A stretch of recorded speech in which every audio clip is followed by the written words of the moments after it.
El presente problema corresponde a lo que es la magnitud de un vector resultante y su dirección. Y dice así: un río fluye hacia el sur a una velocidad de 15 km sobre hora. Una embarcación desarrolla una velocidad máxima de 40 km sobre hora en aguas tranquilas. En el río descrito, la embarcación avanza a su máxima velocidad hacia el este. Se pide calcular la velocidad y la dirección resultante de la embarcación. Es decir, nosotros debemos calcular cuál es la velocidad desarrollada por la embarcación en el río. Entonces, lo que se pide es calcular la velocidad resultante desarrollada por la embarcación en el río y también su dirección. Vamos a la resolución del problema.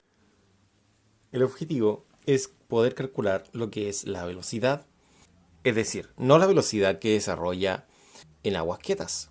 En aguas calmas desarrolla 40 km sobre hora, sino que la velocidad que desarrolla en el río.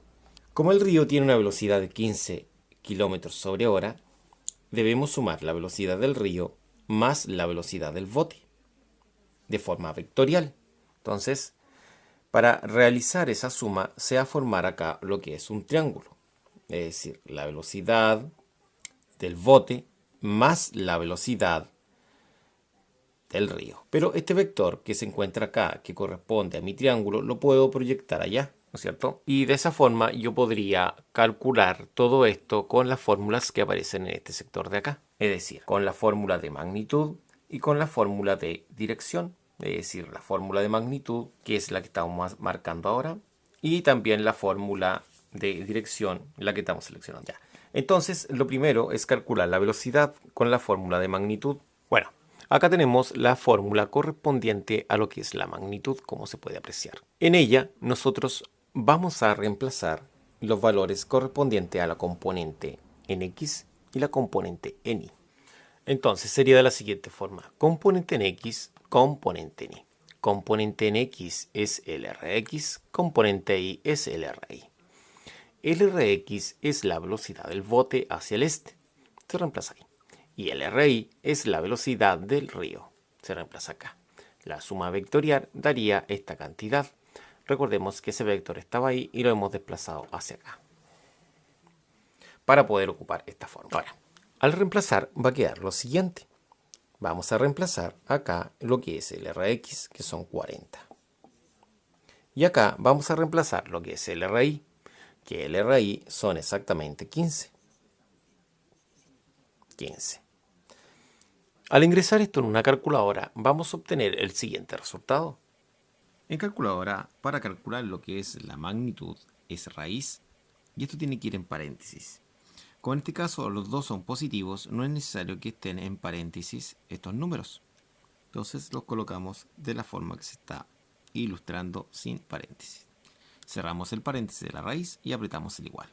Y de esa forma obtenemos el resultado. 42.72 kilómetros. Pero esto recordemos que es kilómetros sobre hora, que es la velocidad.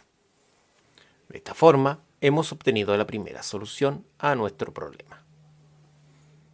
Para la dirección, se emplea esta fórmula de acá que dice que la dirección es tangente a la menos 1 de Ri sobre Rx. Tangente a la menos 1 de Ri partido en el Rx.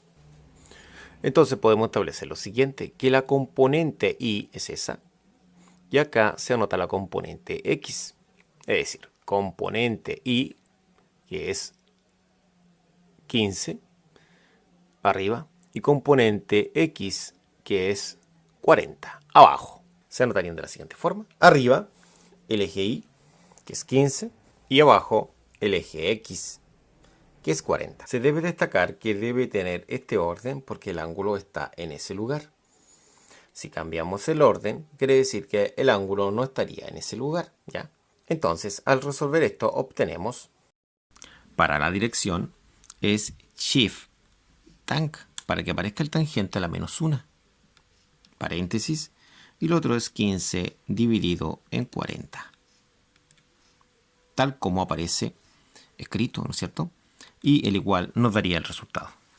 Un ángulo de 20.56 grados. Las respuestas posibles son las siguientes. La primera sería este 20.56 grados sur, que eso quiere decir que se está midiendo desde el este hacia el sur el ángulo, en este caso la dirección. Y también la misma respuesta se puede anotar así. Sur 20.56 grados del este. Eso quiere decir que va en dirección hacia el sur 20.56 grados. ¿Y de dónde se está midiendo? Del este. Del este se está contando el ángulo. Eso siempre hay que especificarlo de dónde se está midiendo este ángulo. ¿Ya? Serían dos formas de anotar la misma respuesta.